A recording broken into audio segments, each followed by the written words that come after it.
Sejumlah sekutu Eropa bersumpah akan mengambil tindakan jika Amerika Serikat di bawah Presiden Donald Trump benar-benar berupaya merebut Greenland dari Denmark. I think all of my lifetime we've been told the Russians were coming. The Russians were about to invade Europe, and we had to spend like billion on military hardware. We had to possess nuclear weapons because the Russians were coming. And as it turns out, it's the Americans that are coming. Ini sangat lucu, sebuah komedi yang sangat-sangat hebat. Kita lihat hari ini bagaimana bisa sebuah bangsa yang dulu terkenal sebagai negara-negara penjajah sekarang ketakutan menghadapi penjajahan. Ya teman-teman, negara-negara Eropa sekarang sedang ketar-ketir karena sebentar lagi menghadapi invasi besar-besaran gempuran militer Amerika Serikat di Greenland. Dan kalau hitungan-hitungan kasar, tidak ada satupun negara Eropa yang mampu menghadapi Amerika sendirian. Walaupun seluruh negara Eropa digabungkan, ternyata statistik kekuatannya masih jauh di bawah Amerika, teman-teman. Tapi berbeda kalau misalnya Eropa dibantu Rusia, ya ini kekuatannya akan jauh melampaui Amerika. Tapi ya pertanyaannya, apakah negara-negara Eropa bisa bersatu untuk menghadapi Amerika? Oh tentu tidak, teman-teman.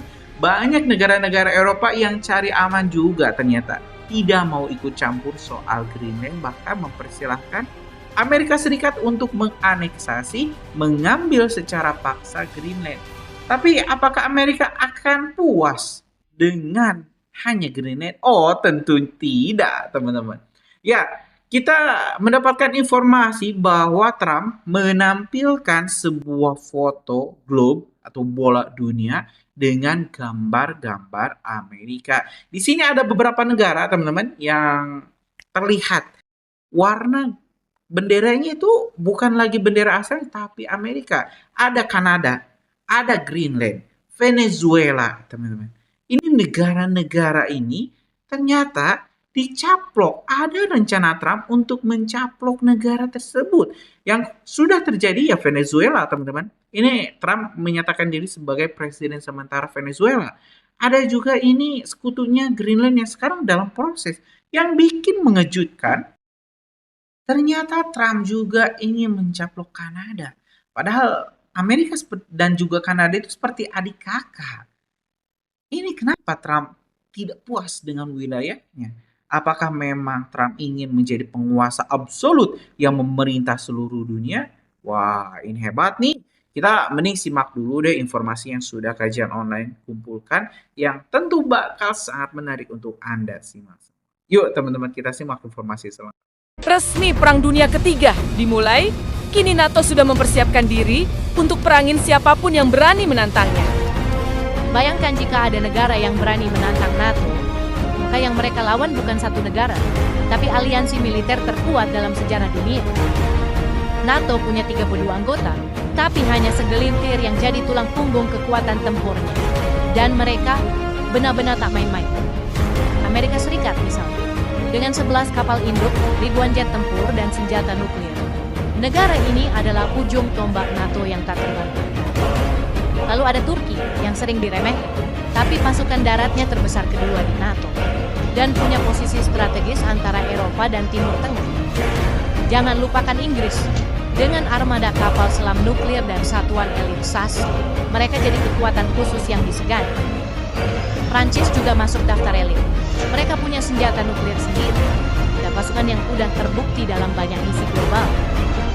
Jerman, meski dikenal hati-hati, tapi kekuatan industrinya menjadikan mereka raksasa logistik dan teknologi tempur. Itulah sebagian dari wajah NATO yang paling menakutkan. I think all of my lifetime we've been told the Russians were coming.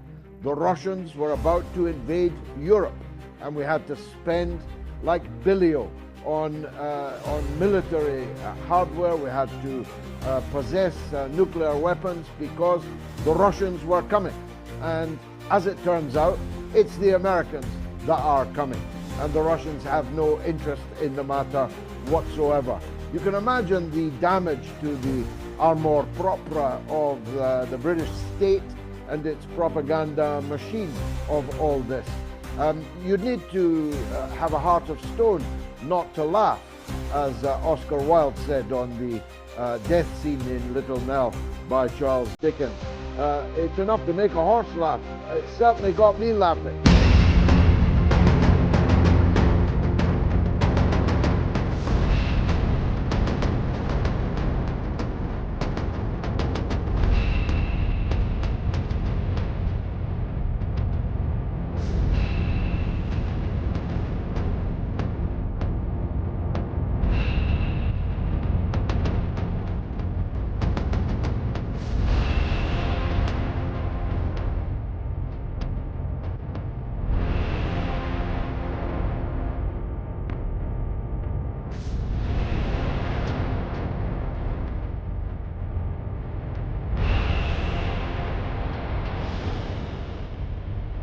Rusia mengancam perang nuklir jika Amerika nekat merebut Greenland. Trump bilang Greenland harus diambil Amerika biar gak jatuh ke tangan Cina dan Rusia. Tapi Rusia langsung ngebantah keras. Katanya itu narasi berbahaya. Menurut Rusia, kalau Greenland dicaplok, stabilitas global bisa hancur. Bahkan Rusia mengancam adanya eskalasi nuklir dan Arktik bisa menjadi medan perang dunia ketiga. Soalnya, Greenland itu titik krusial karena berada di jalur lintas rudal balistik antara Rusia dan Amerika. Sekali status wilayah berubah, keseimbangan pertahanan global bisa ikut goyang. Dunia sedang tidak baik-baik saja. Donald Trump kini menyulut api di jantung Arktik dengan ambisinya menguasai Greenland. Tidak tanggung-tanggung, ancaman tarif hingga pergerakan pasukan membayangi kedaulatan Denmark dan soliditas NATO. Presiden Trump bahkan memberi sinyal akan menghukum negara-negara yang menentang rencananya mengakuisisi Greenland. Trump menjadikan tarif perdagangan sebagai senjata utama untuk memuluskan ambisinya tersebut. Finlandia, Prancis, Jerman, Belanda, Norwegia, Denmark, Swedia, dan Inggris akan dikenakan tarif 10% mulai 1 Februari dan bertambah menjadi 25% mulai 1 Juni mendatang. Kecaman pun bermunculan dari negara-negara Eropa yang menolak ambisi Trump tersebut. Lalu dengan ini, apakah Amerika dengan negara-negara Eropa akan pecah atau bahkan menimbulkan peperangan? Benar, potensi sebuah perang itu ada. Tapi apakah perang itu akan terjadi? Tentunya hal ini bisa dicegah. Dicegah antara lain dengan penyadaran masyarakat umum di Amerika Serikat bahwa presiden mereka itu telah melanggar aturan yang dibuat oleh Kongres Amerika Serikat, di mana satu kegiatan-kegiatan kemiliteran hendaknya mendapat restu dari Kongres. Itu yang pertama. Kedua juga penguatan dari negara-negara yang pro-Amerika tapi anti-perang. Kekhawatiran akan perpecahan ini juga diungkap oleh Presiden ke-6 RI, Susilo Bambang Yudhoyono. Ia mengingatkan kepada semua pihak baik dalam maupun luar negeri bahwa tanda-tanda terjadinya Perang Dunia Ketiga bermunculan. Hal ini ia ungkapkan melalui akun X @SBYudhoyono. Sangat mungkin Perang Dunia Ketiga terjadi, meskipun saya tetap percaya hal yang sangat mengerikan ini bisa dicegah. Tapi day by day, ruang dan waktu untuk mencegahnya menjadi semakin sempit. Lalu jika perpecahan ini benar-benar terjadi, bagaimana dampaknya ke Indonesia? Kita adalah negara non-aligned ya. Kita tidak ingin terlibat dalam suatu konflik antar kekuatan besar. Kita senantiasa mengupayakan diplomasi. Maka untuk itu Indonesia hendaknya menjadikan dirinya negara non-aligned yang berkualitas. Jadi untuk itu Indonesia pertama hendaknya membangun kapasitas kewaspadaan nasional. Kita meningkatkan kualitas pertahanan Indonesia. Tidak boleh lagi minimum essential force, tapi menjadi qualified essential force, dinaikkan 2 kali lipat. Pada saat yang sama kita tetap menjadikan kita kokoh di dalam negeri, karena diplomasi itu akan kosong kalau dalam negerinya goyah. Dan yang terbaru, di tengah memanasnya ketegangan geopolitik antara AS dan Eropa terkait isu Greenland, harga emas dan perak dunia mencetak rekor tertinggi pada perdagangan di hari Senin 19 Januari 2026. Harga emas dunia melonjak 1,6% ke level 4.666,11 dolar Amerika atau setara dengan 79,1 juta rupiah per ons. Sejumlah sekutu Eropa bersumpah akan mengambil tindakan jika Amerika Serikat di bawah Presiden Donald Trump benar-benar berupaya merebut Greenland dari Denmark. Sebuah sumber pemerintah Jerman menyebut Berlin tengah bekerja sama erat dengan sekutu-sekutunya untuk menyiapkan langkah bersama. Para pemimpin Eropa termasuk di Prancis dan Jerman secara terbuka mengakui bahwa mereka sedang menyusun skenario respon jika ancaman Amerika Serikat terhadap Greenland berubah menjadi tindakan nyata. Menteri Luar Negeri Prancis Jean-Noël Barrot menegaskan negara-negara Eropa tidak ingin bergerak sendiri-sendiri. Menurutnya, setiap langkah menghadapi Amerika Serikat harus dilakukan secara kolektif bersama mitra Eropa lainnya. Barrot juga mengungkapkan bahwa dirinya telah berbicara langsung dengan Menteri Luar Negeri AS Marco Rubio. Dalam percakapan itu, Rubio menepis anggapan bahwa apa yang terjadi di Venezuela bisa terulang di Greenland. Namun, pernyataan tersebut belum sepenuhnya meredakan kegelisahan para sekutu Eropa.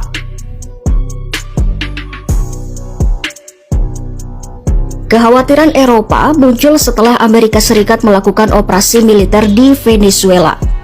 Dengan dukungan jet tempur, helikopter serang, dan pasukan khusus, Washington menangkap Presiden Venezuela Nicolas Maduro dan membawanya ke New York untuk diadili atas tuduhan perdagangan narkoba. Keputusan Presiden Donald Trump menyetujui operasi tersebut memicu kecaman luas. Banyak pihak khawatir Presiden Venezuela bisa membuka jalan bagi langkah serupa di Greenland. Terlebih, Trump sebelumnya menyatakan bahwa pulau itu seharusnya berada dalam lingkup kepentingan keamanan Amerika Serikat. Menanggapi situasi itu, sekutu-sekutu Eropa segera menyatakan sikap. Mereka menegaskan bahwa Greenland adalah milik rakyatnya dan kedaulatannya tidak bisa diganggu-gugat. Ketua Komite Urusan Luar Negeri Parlemen Finlandia, Johannes Koskinen, menyerukan agar persoalan Greenland dibahas secara terbuka di dalam NATO. Ia menilai sekutu perlu mendiskusikan apakah Amerika Serikat masih sejalan dengan rencana bersama atau justru mengejar ambisi kekuasaan sepihak. Denmark sebagai negara yang menaungi Greenland bergerak cepat. Menteri Luar Negeri Denmark Lars Løkke Rasmussen bersama mitranya dari Greenland Vivian Motzfeldt meminta pertemuan mendesak dengan Marco Rubio. Rasmussen menilai perdebatan yang penuh ketegangan harus segera digantikan dengan dialog yang rasional dan masuk akal. Ia menekankan bahwa pembicaraan diplomatik perlu dilakukan sekarang juga sebelum situasi semakin memburuk. Denmark bahkan memperingatkan bahwa upaya merebut Greenland dengan kekerasan akan menjadi titik henti besar termasuk bagi NATO dan hubungan keamanan transatlantik yang telah terjalin selama 80 tahun. Pemerintah Greenland pun dijadwalkan ikut serta dalam pertemuan antara pejabat Denmark dan Amerika Serikat pekan depan. Di saat yang sama, Uni Eropa menegaskan dukungan penuhnya. Presiden Dewan Eropa Antonio Costa menegaskan bahwa Greenland adalah milik rakyatnya dan tidak ada keputusan apapun yang bisa diambil tanpa persetujuan Denmark dan Greenland. Ia menegaskan Uni Eropa tidak akan menerima pelanggaran hukum internasional dimanapun, baik di Greenland, Ukraina, Gaza maupun wilayah lainnya. Costa menegaskan Eropa akan tetap menjadi pendukung kuat multilateralisme dan hukum internasional. Greenland dengan populasi sekitar 57.000 jiwa memiliki posisi strategis di antara Eropa dan Amerika Utara. Sejak 2019 pada masa jabatan pertama Trump, gagasan untuk mengendalikan Greenland telah mencuat dengan alasan kepentingan keamanan Amerika Serikat, terutama di tengah persaingan dengan Rusia dan China di kawasan Arktik. Hingga kini, Trump belum sepenuhnya menutup kemungkinan penggunaan kekuatan untuk menguasai pulau tersebut. Marco Rubio menyatakan bahwa niat awal Trump adalah membeli Greenland, bukan merebutnya secara paksa. Ketua DPR AS Mike Johnson juga menyebut belum ada pembicaraan soal pengerahan militer dan Washington masih mempertimbangkan jalur diplomatik. Sekretaris Pers Gedung Putih Caroline Leavitt menegaskan bahwa Trump dan tim keamanan nasionalnya tengah aktif membahas opsi pembelian Greenland. Menurutnya, Trump memandang langkah itu sebagai cara melindungi kepentingan Amerika Serikat dari potensi agresi Rusia dan China di Arktik. Meski begitu, baik Gedung Putih maupun Departemen Luar Negeri AS tidak sepenuhnya mengesampingkan penggunaan kekuatan. Namun, Leavitt menegaskan satu hal, pilihan pertama Presiden Trump setidaknya. Kalau Perang Dunia III terjadi dalam beberapa tahun ke depan, kemungkinan besar gara-gara perusahaan ini. Iya, kalian nggak salah dengar, perusahaan di pulau kecil yang siap dibom abis sama Amerika Serikat kalau jatuh ke tangan musuh. Ini tuh bukan sekedar teori konspirasi atau nakut-nakutin doang ya, karena ini pernyataan yang strategis. Menurut gue ngeri banget, karena dia bilang kayak gini, gue mending ekonomi dunia hancur dan kita balik ke zaman batu daripada teknologi ini dikuasain sama Cina. Dan perusahaannya namanya TSMC, Taiwan Semiconductor Manufacturing Company. Ini basically perusahaan pabrik loh. Mereka punya power sebesar itu karena TSMC itu bukan sekedar pabrik biasa. Buat yang ngerti, mereka tuh udah kayak jantung dari peradaban digital. Coba deh lu lihat, HP yang lu pegang, laptop yang lu pakai buat kerja, mobil listrik, bahkan sampai ke misil-misil pintar, satelit militer, semua tuh butuh otak atau yang namanya chip. Dan ini fakta yang mengerikan. 92% dari otak yang paling canggih di seluruh dunia itu cuma bisa dibuat di satu tempat. Nah, itu TSMC. Dulu negara Taiwan itu pernah kekeringan di tahun 2021. Nah, pabrik di TSMC itu tuh butuh sekitar 156.000 ton air bersih setiap harinya cuma buat nyuci wafer chip. Nah, pas itu pemerintah tuh sampai rela matiin aliran air ke ribuan hektar sawah petani buat mastiin pabriknya tuh nggak berhenti beroperasi. Pabrik yang juga ngambil listrik 7% dari seluruh negara Taiwan. Gila loh, ini satu perusahaan. Karena kalau mereka stop produksi satu hari aja, ekonomi dunia global ditaksir bisa rugi 5 miliar dolar atau sekitar 80 triliun rupiah per hari. Ini definisi kill switch ekonomi dunia yang asli. Bahkan beberapa orang bilang ini perusahaan paling penting dalam sejarah kemanusiaan. Makanya hari ini kita mau bedah apa sih yang bikin perusahaan ini tuh bener-bener penting dan gak bisa digantiin bahkan sama perusahaan sekelas Samsung, Intel, dan kenapa mereka pegang kendali masa depan teknologi dunia sampai bisa picu Perang Dunia III. Pertama, kita jangan naif ya. Amerika sama China itu kelihatan banget lagi tonjok-tonjokan. Siapapun yang ngontrol teknologi ini bakal ngontrol ekonomi dunia. Ray Dalio, investor yang legendaris banget, founder dari Bridgewater Associates, dia pun ngelakuin analisa yang sama. Ada di bukunya, siapa yang menang perlombaan teknologi akan memenangkan perang ekonomi dan akhirnya memenangkan perang militer. Karena di era sekarang, kita jangan ngelihat Perang Dunia III tuh kayak perang-perang sebelumnya. Ada wilayah, ada minyak, orang datang terus tembak-tembakan biar dapat wilayah itu. Karena di era sekarang, senjata yang paling mematikan itu bukan lagi nuklir, tapi chip AI. Chip ini yang bikin misil-misil atau drone bisa nyari target sendiri, bisa nguasain sebuah negara tanpa mereka harus di sana, atau secara defense bikin sistem pertahanannya nggak bisa ditembus. Tapi buat orang awam kayak kita sehari-hari, seberapa penting sih chip ini buat hidup kita? Kalian dengerin data ini dulu. Kalau dilihat secara angka, industri semikonduktor global itu nilainya cuma sekian ratus miliar, maksimal 1-2 triliun. Tapi industri yang kelihatan kecil ini itu enabler atau penggerak ekonomi dunia yang nilainya 100 triliun dolar. Hampir 100% ekonomi modern kita bergantung sama benda kecil ini. Kalian bisa lihat juga kok, TSMC secara perusahaan global aja makan valuasi sekitar 1 triliun dolar. Di sini gue ngerti lah kenapa investor institusi dunia itu pada ngebet masuk ke TSMC, bahkan dilihat sebagai safe haven. Simpelnya karena masa depan dunia bergantung sama chip ini. Makanya si China nafsu banget. Karena jangan lupa loh, China itu punya visi yang namanya The 100 Year Ya, Mark. teman-teman, sudah kita tampilkan informasi-informasi yang menyebutkan terkait Uni Eropa atau NATO yang sedang ketar-ketir menghadapi gempuran desakan Amerika Serikat. Kita tentu agak gimana ya teman-teman?